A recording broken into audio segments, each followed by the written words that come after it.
안녕하세요. 현진건 작가의 단편 소설 할머니의 죽음 낭독해 드리겠습니다. 작가에 대한 자세한 소개는 본 동영상 설명란을 참고하시기 바랍니다. 그럼 지금부터 작품 만나보실까요? 조모주 병환 위독. 3월 금음날 나는 이런 전보를 받았다. 이것은 생가에서 놓은 전보이니까 물론 생가 할머니의 병환이 위독하다는 말이다.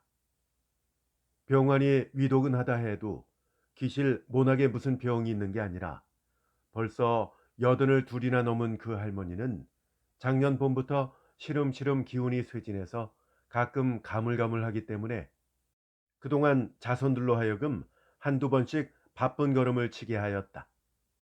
그 할머니의 5년 맞이인 양조모는 갑자기 울기 시작하였다.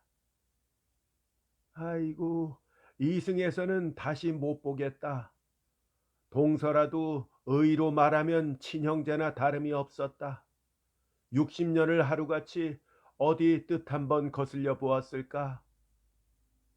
연애연방 이런 넋두리를 섞어가며 양조모는 울었다. 운다 해도 눈 가장자리가 붉어지고 목소리가 떨릴 뿐이었다. 워낙 연만한 그녀는 제법 울음답게 울 근력조차 없었다. 그래도 그 할머님은 팔자가 좋으시다. 자손이 는 듯하고. 아이고. 끝으로 이런 말을 하며 울음이 한숨으로 변하였다. 자기가 너무 오래 산 까닭으로 외동자들을 앞세워서 원이 되고 한이 되어 노상 자기의 생을 저주하는 그녀는 아들이 둘, 본래는 셋이었는데 그 중에 중부가 일찍이 돌아가셨다. 아들이 둘에 직손자가 8이나 되는 그 할머니를 언제든지 부러워하였다. 지금 돌아가시면 호상이지 아드님의 백발이 허연데 라고 양모도 맞방망이를 치며 눈을 멍하게 뜬다. 나도 과연 그렇기도 하겠다 싶었다. 나는 그날 밤차로 그곳을 향하여 떠났다.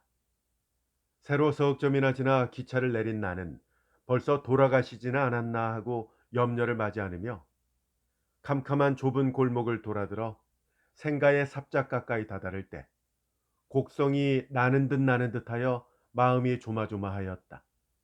하건만 다행히 그 불길한 소리는 들리지 않았다. 삽작은 빠끔히 열려 있었다. 마당에 들어서니 추녀 끝에 달린 그름 앉은 궤등이 한 칸 반밖에 아니 되는 마루와 좁직한 뜰을 쓸쓸하게 비추고 있었다. 우물뚝과 장독간의 사이에 위는 거적으로 덮고 양간은 삿자리로 두른 울막을 보고 나는 가슴이 덜컥하고 내려앉았다. 상청이 아닌가? 그러나 나의 어림짐작은 틀렸다. 마루에 올라선 내가 안방 아랫방에서 뛰어나온 잠 못 잔 피로한 얼굴들에 이끌려 할머니의 거처하는 단칸 건넌방으로 들어가니까 할머니는 깔아진 듯이 아랫목에 누웠으되 오히려 숨은 붙어 있었다. 그 앞에 앉은 나를 생선의 그것 같은 흐릿한 눈자위로 의아롭게 바라본다. 얘가 누구예요, 어머님? 얘가 누구입니까? 예한 이씨로 예절알기로 효성있기로 집안 중에 유명한 중모는 나를 가리키며 병자의 귀에 대고 부르짖었다. 몰라. 환자는 담이 그르렁하면서 귀찮은 듯이 대꾸하였다. 제가 누구예요, 할머니? 나는 그 검버섯이 어릉어릉한 뼈만 남은 손을 만지며 물어보았다. 나의 소리는 떨렸다.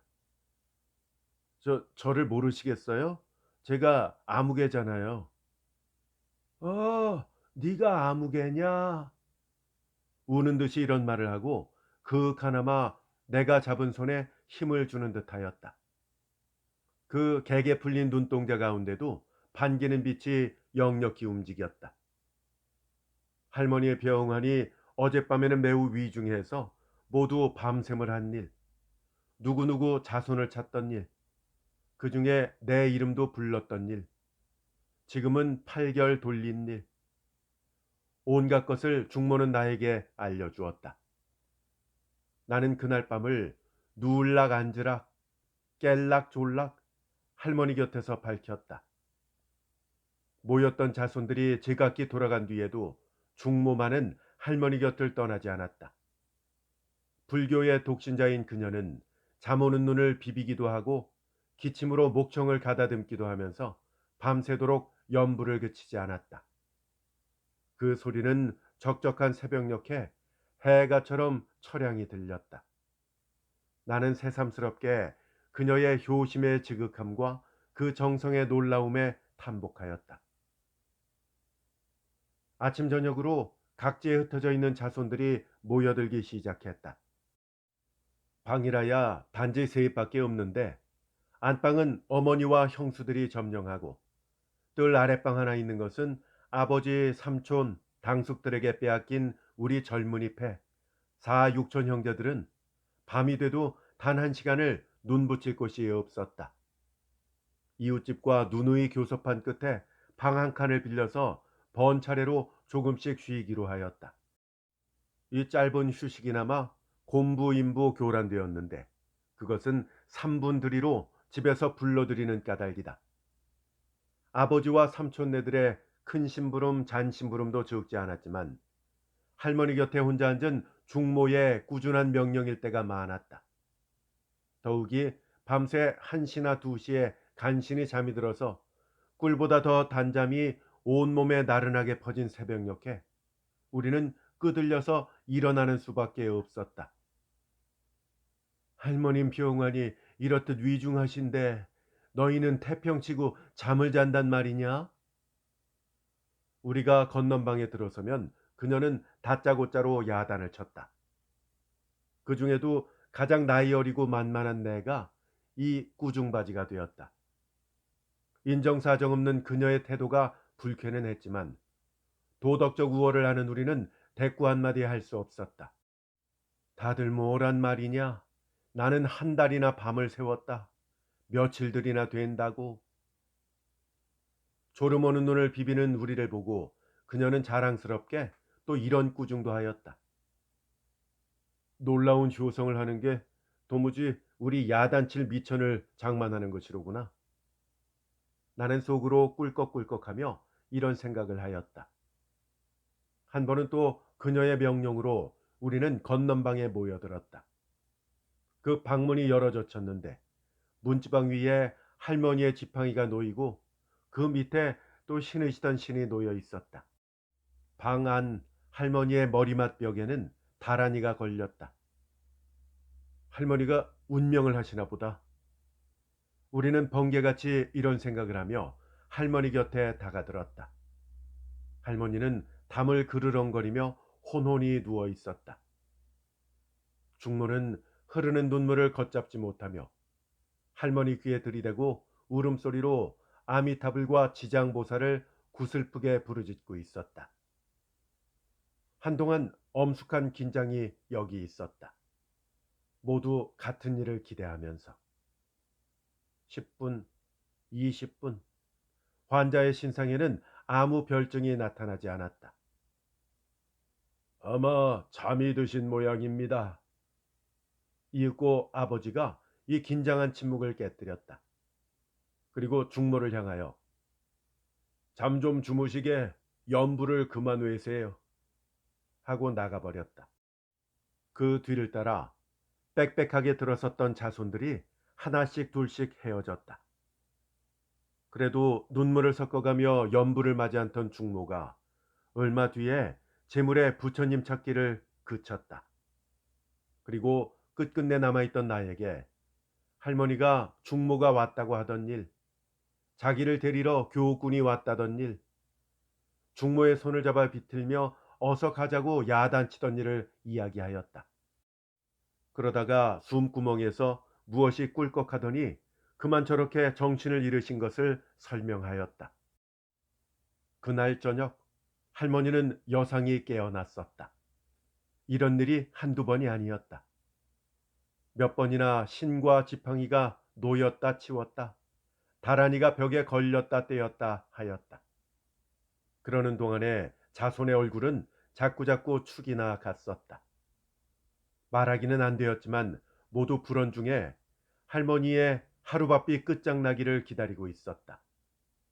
관조차 맞추어서 칠까지 먹여놓았다. 내가 처음 오던 날 상청이 아닌가 하고 놀랐던 그 울막도 이 관을 놓아두려는 의지가 아니었다.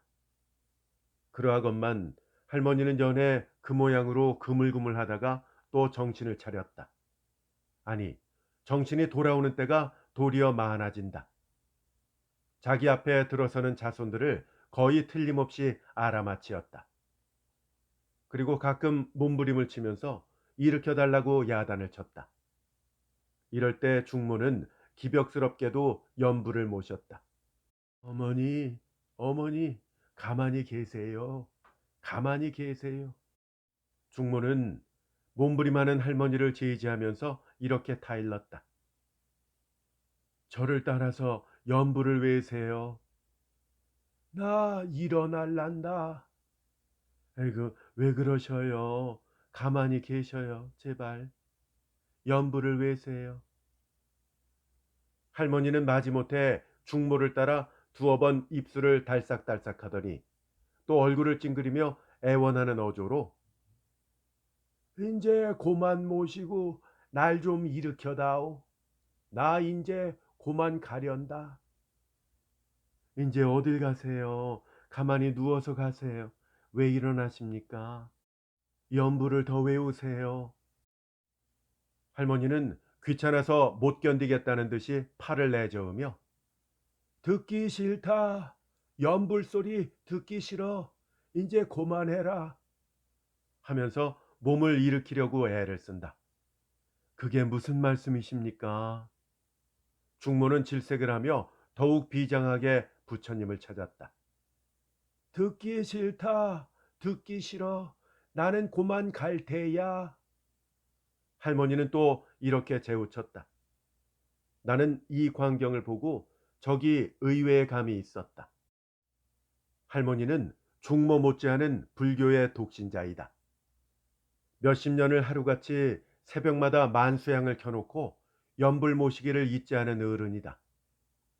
정신이 혼돈된 뒤에도 염주 담은 상자와 만수향만은 일일이 아랑곳하던 어른이다. 하루에도 만수향을 세갑 네갑 켜시겠지. 금방 사다 드리면 세 개씩 네 개씩 당장 다 켜버리시고 또 안 사온다고 꾸중이시구나.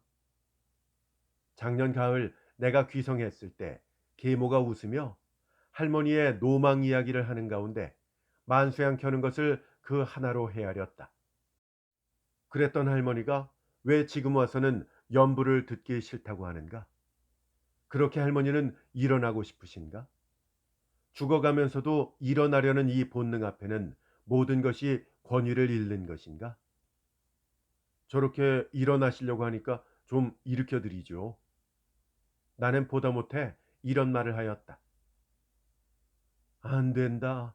일으켜 드릴 수가 없다.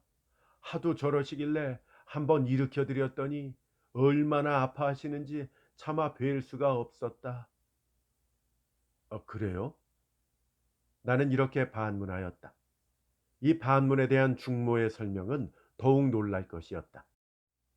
할머니가 작년 봄부터 맑은 정신을 잃은 결과 늙은애가 어린애 된다고 뒤를 가리지 않게 되었다. 게다가 이 두어 달 전부터 무엇을 자꾸 청해 잡수시고 오세고 옅바닥에 함부로 뒤를 보았다. 그것을 얼른 빨아들이지 못한 때문에 재물에 뭉켜지고 말라붙은 데다가 뜨거운 불목에 대해서 궁둥이 언저리가 모두 벗겨졌다. 그러므로 일어나려면 그곳이 당기고 베겨서 아파하는 것이라 한다. 이 말을 들은 나는 할머니를 모로 누이고 그 상처를 보았다. 그 자리는 손바닥 넓이만치나 빨갛게 단쇠로 지진 듯이 시커멓게 벗겨졌는데 그 위에는 하얀 해가 징그럽게 끼었고 그 가장자리는 도끼를 품고 아른아른이 부르터 올라 있다. 나는 차마 더 볼 수가 없었다. 이것이 다 무슨 일인가?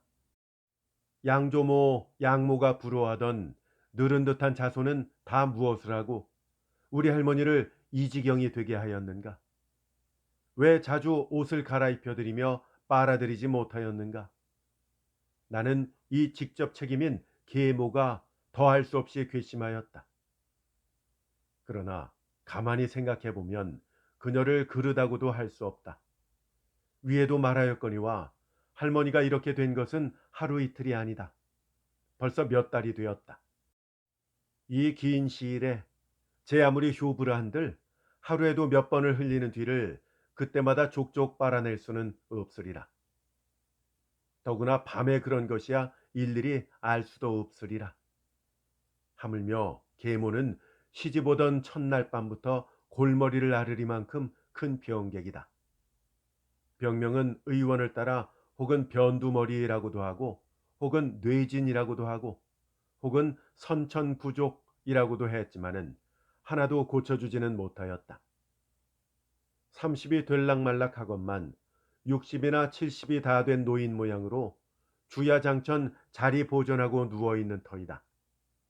자기 몸이 괴로우니 모든 것이 싫은 것이다.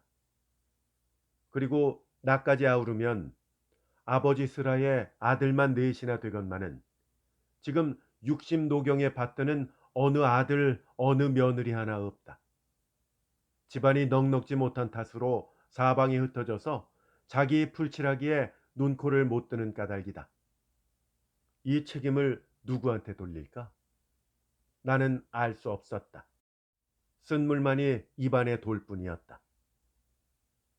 그 후에 또 이런 일이 있었다. 어느 때 내가 할머니 곁에 갔을 적이었다. 할머니는 그 뼈만 남은 손으로 나의 손을 만지고 있었다. 아무개야, 아무개야. 할머니는 문득 나를 불렀다. 인제는 다시 못 보겠다. 인제는 다시 못 보겠어. 왜 그런 말씀을 하세요? 인제 내가 안 죽니? 근데 너 내 청 하나 들어주겠니? 네? 무슨 말씀이신데요? 어, 나를, 날 좀 일으켜다오. 나는 눈물이 날 듯이 감동하였다. 어찌 차마 이 청을 떼칠 건가? 나는 다짜고짜로 두 손을 할머니 어깨 밑으로 넣으려고 하였다. 이것을 본 중모는 깜짝 놀라며 나를 말렸다. 얘, 내가 왜 또 그러니? 일으켜드리면 아파하신데도 얘가 그러네. 그때 약을 사다 드렸으니까 그 자리가 이제 좀 아물었겠지요. 나는 되었단 말을 듣는 그날 약을 사다 드린 것을 생각하고 이런 말을 하였다. 아니야, 아직 다 낫지 않았어. 오늘 아침에도 일으켜 드렸더니 몹시 아파하시더라. 나는 주춤하였다. 할머니의 앓는 것이 애처로웠습니다. 어머니, 어머니, 가만히 누워 계세요. 네, 일어나시면 아프세요. 중모는 또 잔상이 타이르듯이 말하였다. 할머니는 물끄러미 나와 중모를 번갈아 보시더니 단념한 듯이 눈을 감았다. 한참을 앉아 있다가 나는 몸을 일으켰다. 이때 할머니가 눈을 번쩍 뜨며 문득 어디를 가? 하고 물었다. 나는 주춤 발길을 멈췄다. 할머니는 퀭한 눈으로 이윽히 나를 쳐다보더니 무엇을 잡을 듯이 손을 내저으며 우는 듯한 소리로 서방님, 제발 나를 좀 일으켜 주세요. 서방님, 제발 나를 좀 일으켜 주세요. 라고 부르짖었다. 에그머니, 그게 무슨 말씀이세요, 어머니? 그 애가 아무개가 아닙니까? 서방님이 아니에요. 중모는 할머니에게 바싹 다가들며 애처롭게 알려드렸다. 이때 마침 할머니의 잡수실 배즙을 갖고 들어오던 둘째 형수가 무슨 구경거리나 생긴 듯이 안방을 향하여 외쳤다. 에그, 할머니 좀 보세요. 서울 아주버님더러 서방님, 서방님 하세요. 이 외침을 듣고 자부와 손부들은 모여들었다. 그들의 눈은 호기심에 번쩍이고 있었다. 나는 또 할머니의 청을 물리칠 수는 없었다. 그것이 어떤 나쁜 영향을 초래할지라도 안 일으켜 드릴 수가 없었다.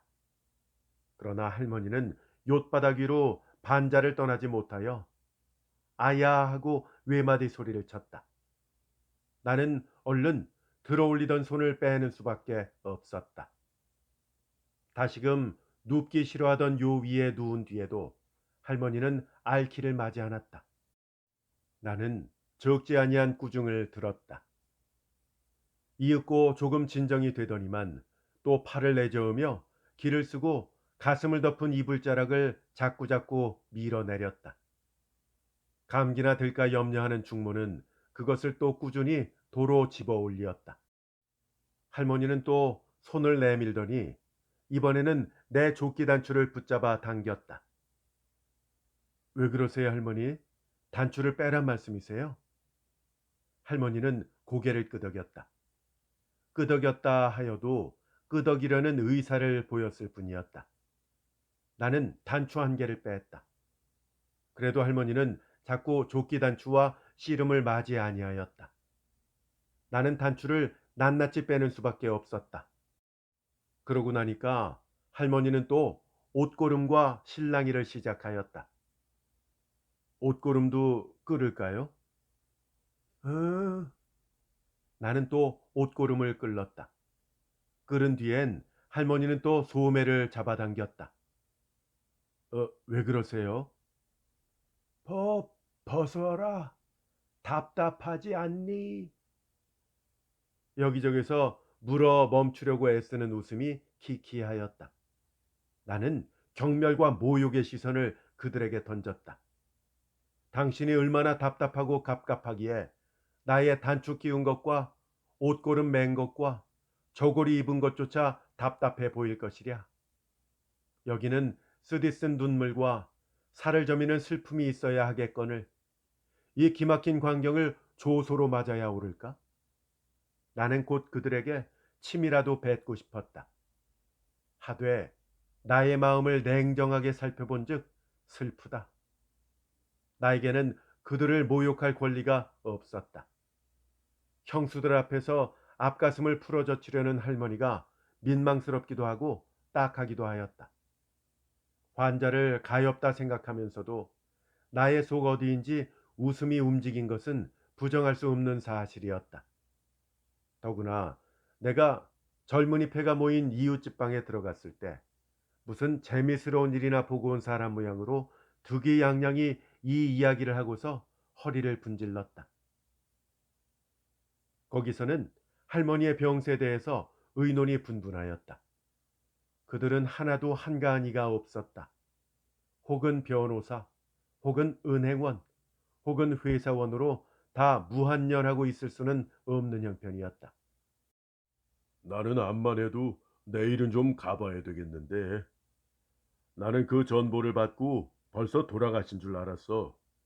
올 때 친구들이 북보니 뭐니 부의를 주길래 아직 돌아가시지도 않았는데 이게 웬일이냐고 하니까 그 사람들 말이 돌아가셔도 자손들에겐 그렇게 전보를 놓는 거야 하대 그려. 그래서 모두 받아왔는데 그 중에 제일 연장자로 쾌활하고 말 잘하는 백형은 웃음을 섞어 이런 말을 하고 있었다. 얌만 해도 오늘 내일 돌아가실 것 같지는 않은데 이거 큰일 났네. 갈 수도 없고. 따는 곧 돌아가실 것 같진 않아. 은행원으로 있는 육초는 이렇게 맞방망이를 쳤다. 의사를 불러서 진단을 해보는 것이 어떨까요? 부산 방직회사에 다니는 사촌이 이런 제의를 하였다. 옳지. 참 그래 봐야 되겠군. 아버지께 이 사연을 아뢰었다. 시방 그물그물 하시지 않나? 그러면 하여간 의원을 좀 불러올까? 의원은 아버지와 절친한 김주부를 청해 오기로 하였다. 갓을 쓴 그 의원은 얼마 안 돼서 미륵 같은 몸뚱아리를 환자 방에 나타내었다. 매우 정신을 모으는 듯이 눈을 내려감고 한나절이나 진맥을 하더니 고개를 절레절레 흔들며 물러앉는다. 매우 말씀하기 안 되었소마는 아마 오늘 밤 아니면 내일은 못 넘길 것 같소. 매우 말하기 어려운 듯이, 기실 조금도 말하기 어렵지 않은 듯이 그 의원은 최후의 판결을 언도하였다. 글쎄 그래. 워낙 노쇠하셔서 오래 부지를 하실 수가 없지. 그러면 그렇지 하는 얼굴로 아버지는 맞방망이를 쳤다. 가려던 자손은 또 붙잡혔다. 그러나 할머니는 그날 저녁부터 한결 돌리셨다. 가끔 잡수실 것을 찾기도 하였다. 잡수는 것이라야 배즙, 국물에만 한술도 안 되는 진지였다. 죽과 미음은 입에 대기도 싫어하셨다. 그리고 전일에 발라드린 양약이 효험이 나서 상처가 아물었던지 자부와 손부에게 부축돼서 꽤 오래 일어나 앉아 계시게도 되었다. 그 이튿날이 무사히 지나가자 한의의 무지를 비소하고 다른 것은 몰라도 환자의 수명이 어느 때까지 계속될 시간을 아는 데 들어서는 양의가 나으리란 우리 젊은 폐 주장에 의해서 모 의원 원장으로 있는 천엽 의학사를 불러오게 되었다. 그는 진찰한 결과에 다른 증세만 겹치지 않으면 2, 3주일은 무려, 즉 염려할 것이 없다 하였다. 그래, 그저 그럴 거야. 아직 괜찮으신데 백주에 서둘고 야단을 했네. 하고 일이 바쁜 백형은 그날 밤으로 떠나갔다. 그 이튿날 아침이었다. 우리가 집에 들어서니까 할머니 곁을 떠난 적 없던 중모가 마당에서 한가롭게 할머니의 뒤흘린 바지를 빨고 있다가 웃는 낯으로 우리를 맞으며 할머님이 오늘 아침에는 혼자 일어나셨다. 시방 진지를 잡수시고 계시다. 어서 들어가 보아라. 나는 뛰어들어갔다. 자부와 손부가 신기해하는 시선을 받으면서 할머니는 정말 진지를 잡수고 계셨다. 나는 빙글빙글 웃으며 할머니 어떻게 일어나셨어요? 할머니는 합죽한 입을 오물오물해서 막 떠넣은 밥 알맹이를 삼키고 내가 혼자 일어났지. 어떻게 일어나기는. 흉악한 놈들 암만 일으켜 달라니 어디 일으켜 주어야지. 인젠 나 혼자라도 일어난다. 하며 자랑스럽게 대답하였다. 어제 의원이 왔었잖아요. 이제 할머니 곧 나으신데요. 어? 정말 낫겠다고 하던? 어? 하고 검버섯 핀 주름을 밀며 흔연한 웃음의 그림자가 오래간만에 할머니의 볼을 스쳤다. 나의 눈엔 어쩐지 눈물이 핑 돌았다. 그날 밤차로 모였던 자손들은 제각기 흩어졌다. 나도 그날 밤에 서울로 올라왔다. 어느 아름다운 봄날이었다. 맑게 갠 하늘은 구름 한 점도 없고 아른아른한 아지랑이가 그 하늘거리는 기볼로 봄비단을 짜내는 어느 아름다운 봄날이었다. 나는 깨끗하게 춘복을 차리고 친구 몇몇과 우이동 앵화 구경을 막 나가려던 때였다. 이때 뜻하지 아니한 전보 한 장이 닥치었다. 오전 3시 조모주 별세. 현진건 작가의 단편소설 할머니의 죽음이었습니다. 잘 감상하셨습니까? 이 소설 내용과 관련해서 이태준 작가의 단편소설 뒷방마님, 이광수 작가의 단편소설 어린 영혼 함께 비교하면서 들어보시기를 추천드립니다. 저희 채널에 현진건 작가의 작품들이 여러 편 올라가 있는데요. 최근에 이 발이라는 단편소설이 많은 사랑을 받았죠. 그 밖에도 여러 작품들이 올라가 있으니까 한번 들어보시길 바랍니다. 재생 목록에 들어와 보시면 각 작가별로 작품들을 모아두었으니까 참고하시면 되겠습니다. 혹시 검색이 좀 불편하신 분들은 본 동영상 설명란에 링크를 걸어 두었으니까 역시 링크를 클릭하시면 좀 더 손쉽게 만나보실 수 있겠습니다. 끝까지 함께 해주셔서 대단히 감사합니다. 안녕히 계세요.